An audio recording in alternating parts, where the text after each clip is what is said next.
Pessoal, tudo bem? Vamos continuar lendo o livro do T. Harv Eker, Os Segredos da Mente Milionária. Esse livro aqui, nós já estamos na segunda parte dele, e o T. Harv Eker, ele fala com propriedade, porque ele passou da falta e escassez. Ele conta que quando ele teve o primeiro insight sobre essas dicas que ele está passando para a gente aqui, ele estava morando ali na suíte do andar de baixo da casa dos pais dele, ou seja, ele estava alojado no porão dos pais, e foi ali que um milionário, visitando o pai dele, deu a ele essa dica. Olha, sabe qual é a diferença? O que faz com que eu seja rico e você seja pobre? A nossa mentalidade. Nós pensamos basicamente diferente ali na raiz, e como toda causa tem um efeito, se a minha mentalidade ela é rica, eu vou viver uma realidade rica. Se a minha mentalidade é pobre, eu vou viver uma mentalidade pobre. E no vídeo anterior, que a gente acabou, ele estava falando exatamente como é que essa mentalidade faz com que os ricos se sintam bem entre eles. Porque ele contou que ali no seminário, que ele faz vários seminários, ele tem gente que vem e diz a ele: deixa eu te tocar, eu nunca toquei um milionário. Ele diz que ele fica, não demonstra, mas que ele pensa, cara, se torna um e assim você se toca, você pode se tocar todo dia. E aí ele disse que os ricos se sentem bem com o sucesso dos outros e eles consideram-se dignos de estar com eles. E quem pensa pequeno está sempre desconfortável ao lado de indivíduos bem-sucedidos, seja porque tem medo de ser rejeitado, seja porque se sente deslocado. E para se proteger, o ego dessa pessoa parte para o julgamento e a crítica. Então é uma espécie de proteção. Ele está dizendo que a mentalidade pobre tem quando critica e quando julga aqueles que são ricos. Mas esse deve ter feito alguma coisa desonesta para estar tão rico dessa forma. Mas não pensa em ninguém, só pensa nele próprio, só no umbigo dele. Então, isso ele dizendo aqui que é o ego tentando se proteger, já que, na verdade, é ressentimento e é inveja, como ele já disse nas páginas anteriores. Eu fiz o livro todo, tá? Desde o início. Eu deixo até a playlist aqui completa, se você estiver vendo esse, se for o primeiro, tá bom? Vale muito a pena ver o livro inteiro, completo. E em cada final ele traz então a declaração para aquela parte do livro. E a declaração que ele trouxe para essa, em que terminou dessa vez: espero que você tenha compreendido, em vez de desdenhar das pessoas ricas, imite-as. Em vez de evitá-las, conheça-as. Em vez de dizer, caramba, elas são o máximo, diga, se elas podem, eu também posso. No fim, quando você quiser tocar um milionário, bastará tocar a si mesmo. E aí a declaração que ele deixa para a gente é: eu imito as pessoas ricas e bem-sucedidas. Eu busco a companhia de pessoas ricas e bem-sucedidas. Se elas podem, eu também posso. E aquela nossa querida de sempre, desde o início do livro, ele deixa essa, que deve ser super importante, repete sempre: eu tenho uma mente milionária. Foi assim então que terminou o vídeo anterior, e agora nós vamos ver quais são as ações da mente milionária para esse trecho do livro. Então, começando a primeira: vá a uma biblioteca, uma livraria ou acesse a internet para ler a biografia de uma pessoa que é ou foi extremamente rica e bem-sucedida. Roberto Marinho, Antônio Emílio de Moraes, Abílio Diniz, Bill Gates, Donald Trump, Jack Welch e Ted Turner são bons exemplos. Use as histórias pessoais deles para se inspirar, para aprender estratégias de sucesso específicas e, o mais importante, para apoiar a sua programação mental. Quer dizer, além de ler essas biografias, vai fazer com que a gente possa se inspirar e aprender estratégias para colocar em prática, é evidente. Elas podem também, a gente copia a programação mental deles, porque como o Javier que está dizendo aqui, é a mentalidade deles que é diferente da nossa, é a mentalidade pobre que é diferente da mentalidade rica. O segundo exercício é: associe-se a um clube de alta classe, de tênis, de negócio, de golfe, etc. Aproxime-se de pessoas ricas num ambiente requintado. Se não puder entrar para um clube de alto nível, tome um café ou drink no hotel mais chique da sua cidade. Sinta-se à vontade nessa atmosfera e observe os clientes. Perceba que eles não são diferentes de você. Então aqui ele passando uma provazinha que eu acho que desafia bem ali o nosso medo, né? De estar se expondo, de estar se misturando, não é? Pelo menos comigo me vem essa ideia. Porém, eu acredito que só de passar, assim, visitar um bairro rico na nossa cidade ou em algum outro lugar e trazer aquela parte da filosofia una que ele já falou aqui nas páginas anteriores, abençoar e como... também se a gente vê um carrão passando, aquele que a gente gostaria de ter, ao invés de pensar, ai, essa pessoa tem, por que ele pode ou não posso, a gente abençoar também, ai, eu te abençoo que você nunca tenha um acidente com esse carro, e abençoar de verdade, de coração, realmente. E isso para tudo, ele já disse aqui nas páginas anteriores, tudo que a gente encontrar, detectar em alguém que a gente gostaria também de vivenciar, ao invés de sentir inveja, abençoar. E abençoar então ali verdadeiramente, não é só da boca para fora. E aí a terceira dica o terceiro exercício é: identifique uma situação ou pessoa que puxa você para baixo. Afaste-se dessa situação ou ligação ou diminua os contatos. Olha, isso é sério. Ele já disse que a energia, ela contamina. A energia, ela pode, tanto a positiva como a negativa, nos contamina. Se a gente convive com pessoas que nos puxam para baixo, aí elas vão, aquelas que só reclamam, criticam e julgam, aí a gente vai também acabar entrando nessa energia negativa. E ele dizendo exatamente, passe para o outro lado, para aquelas que já entenderam isso, fizeram a mudança ali na raiz e agora estão exalando energia de dinheiro, estão exalando energia positiva. E aí então ele dizendo que se a gente, ele já disse ali no passado, se a gente não puder realmente evitar que essa pessoa nos puxe para baixo, é melhor se afastar dela.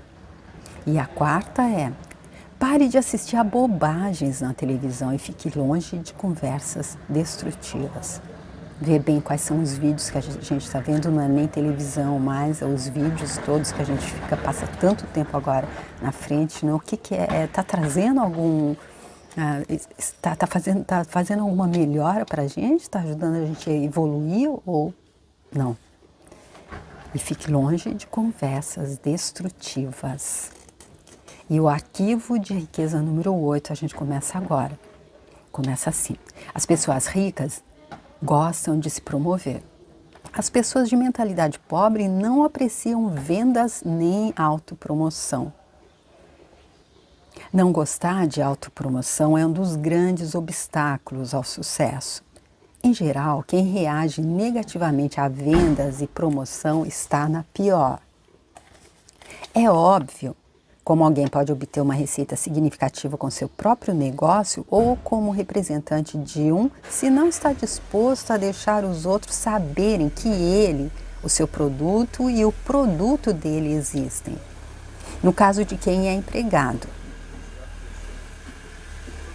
No caso de quem é empregado, se a pessoa não divulgar as próprias virtudes, outro funcionário que se dispõe a fazer isso passará rapidamente à frente dela na hierarquia da empresa.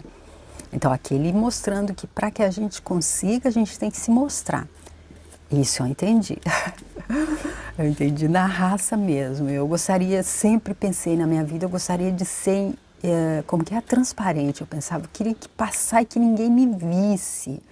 De tanto que eu depreciava a autopromoção e se mostrar. Agora estou eu aqui, onde gente do mundo todo pode me ver.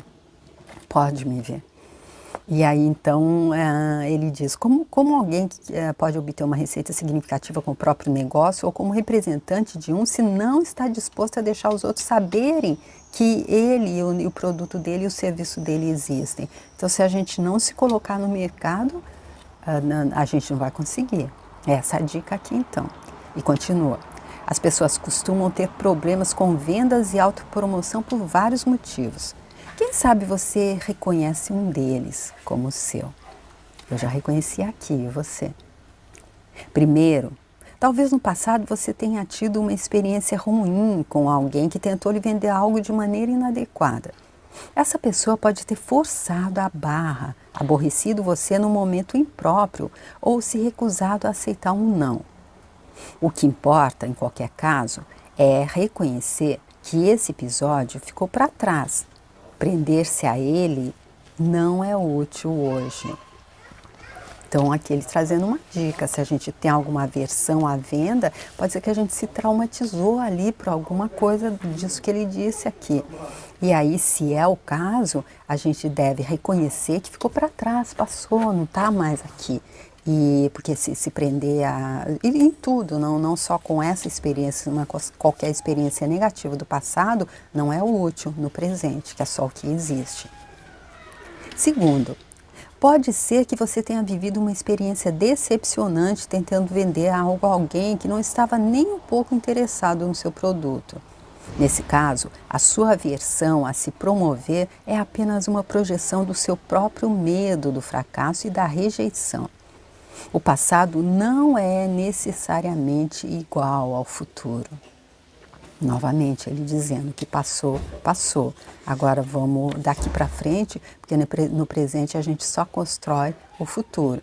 Chico Xavier disse, não dá para mudar o que passou, mas dá para aqui mudar o presente, porque assim ali na frente a gente vai encontrar um melhor resultado, uma melhor realidade.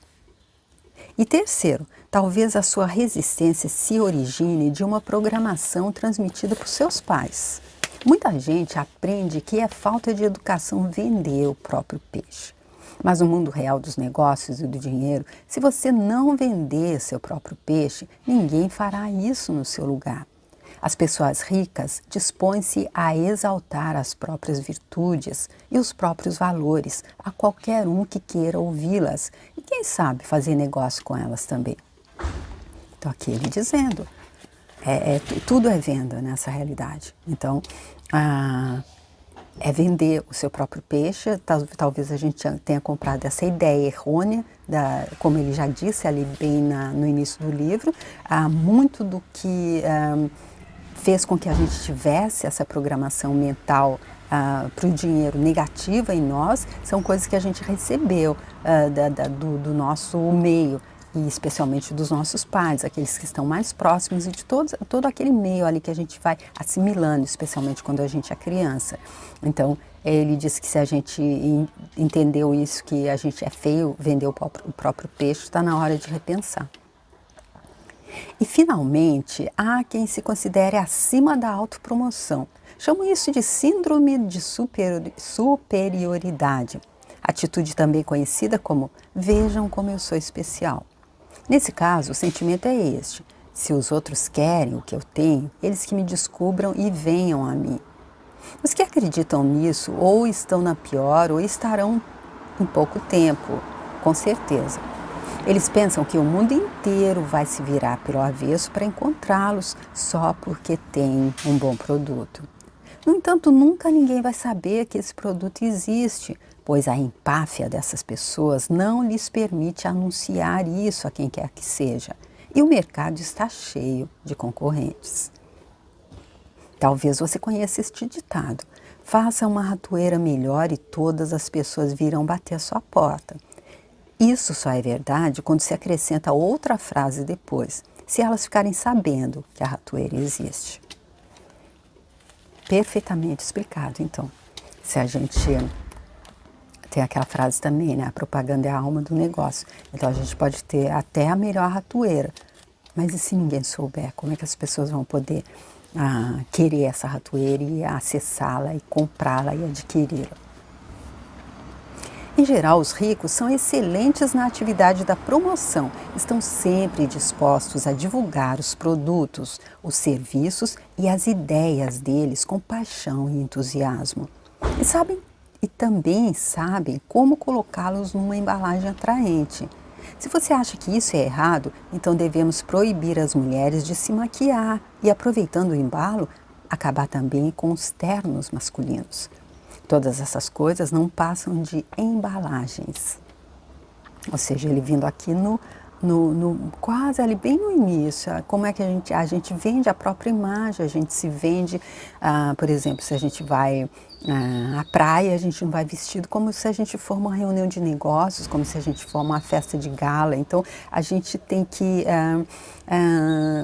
os nossos serviços, fazer como os ricos, que são excelentes na atividade da promoção dos serviços, as ideias, os produtos deles, e se a gente acha que isso é errado, então a gente deve parar também de se autopromover, de se embalar bem, né? De uma forma que seja bem vista, que as pessoas gostem de ver.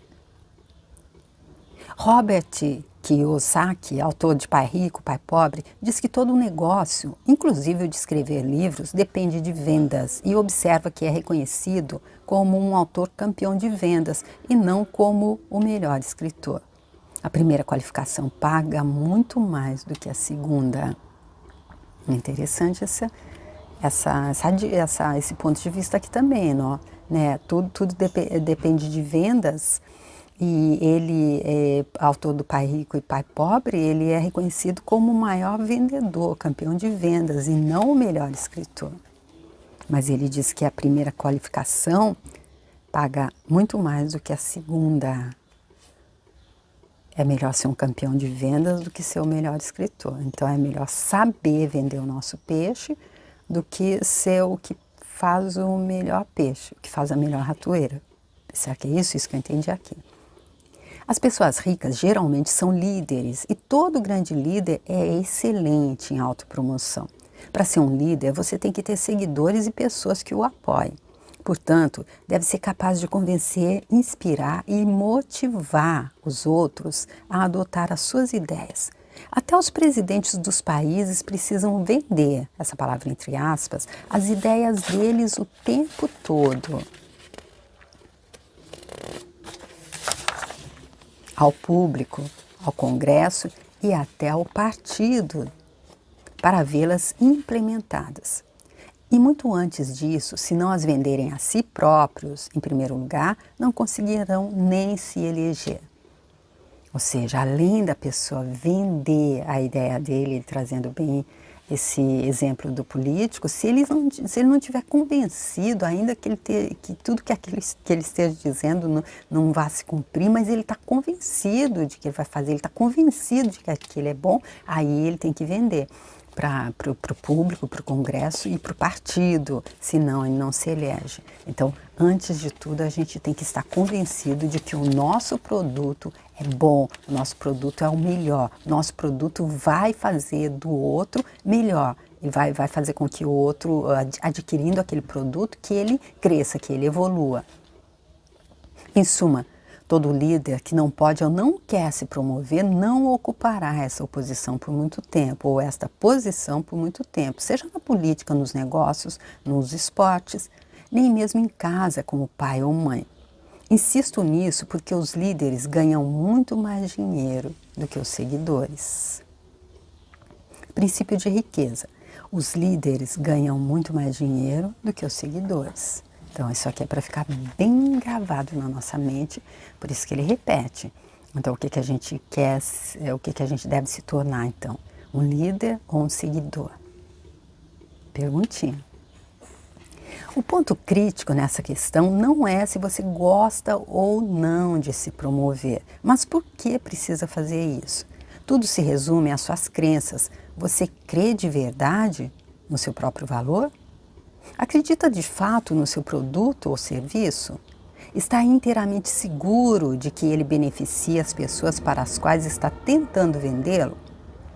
Se você tem certeza do valor do seu produto, por que escondê-lo de quem necessita dele? Suponha que você vendesse um remédio para artrite e encontrasse uma pessoa que sofre dessa doença. Você o ocultaria dela? Esperaria que ela lesse sua mente e adivinhasse que você tem um medicamento que pode ajudá-la? O que você pensaria de um indivíduo que, por ser tímido, medroso ou bacana demais para se promover, não oferecesse uma oportunidade de melhora a alguém que sofre? Então, aqui ele dizendo que quando a gente não quer se promover, a gente não quer colocar a nossa partezinha ali no quebra-cabeças da humanidade, que cada um tem uma parte, que é o talento, que é a missão que veio cumprir, se a gente se recusa, seja porque a gente se acha muito tímido, medroso, porque a gente é bom demais para precisar se promover, aí o que a gente pensa de uma pessoa dessa? Ela está sendo, eu acredito que no mínimo, egoísta, não é? Porque sem o pedaço dela ali, não vai ficar completo. Então, se a gente não colocar o nosso talento, se a gente não decidir cumprir a nossa missão, fica faltando alguma coisa que vai... não vai então estar ajudando essa pessoa aqui no caso da doença, da artrite que ele diz, se a pessoa está ali, está sofrendo e eu tenho o remédio, eu não ofereço porque eu sou muito tímida ou sou boa demais para oferecer o remédio, o que vão pensar de mim? Nem é esse o ponto, né? O que vão pensar, mas o que é que eu estou fazendo? O que é que está sendo a minha contribuição para o todo e especialmente para essa pessoa que sofre, aqui no caso. As pessoas que desconfiam da autopromoção costumam não acreditar de forma plena nas capacidades delas e nos produtos ou serviços que vendem ou que podem oferecer. Por isso, é extremamente difícil para elas imaginar que existe alguém que esteja tão certo do valor daquilo que possui que deseja compartilhá-lo de todas as formas possíveis com quem cruza o caminho dele. Se você acreditar que o que tem a oferecer pode ser verdadeiramente útil para as pessoas, terá grandes chances de ficar rico. Na nossa mão, então. Não adianta buscar lá fora, a gente tem que acreditar no nosso produto, a gente tem que acreditar que o nosso pedaço do quebra-cabeças, ele é tão importante quanto o pedaço de cada um outro, sem ele vai ficar faltando. Então, se a gente acreditar nisso, a gente tem grandes chances de ficar rico. Se a gente acreditar, ele disse, é o primeiro passo para então autopromover, então vender o nosso peixe. E a declaração dessa parte é: promovo o meu valor com paixão e entusiasmo. E claro, eu tenho uma mente milionária. No próximo vídeo, então, gente, vamos trazer as ações da mente milionária para essa parte, para esse arquivo de riqueza número 8, tá bom? Eu espero que você tenha gostado desse vídeo, que tenha trazido algum insight aí para você, que tenha te mostrado onde é que está pegando, que precisa mudar ali na raiz para transformar sua mente de pobre para rica. E se você gostou e quiser compartilhar com alguém que você acredita que também está precisando dessa dica dele aqui, por favor, eu agradeço muito. Se você quiser deixar a sua curtida e o seu comentário também, obrigada. E entrar lá no meu canal, tem outros livros lá. Estando lá, se você quiser se inscrever também, muito grata. E até o próximo vídeo. Tchau!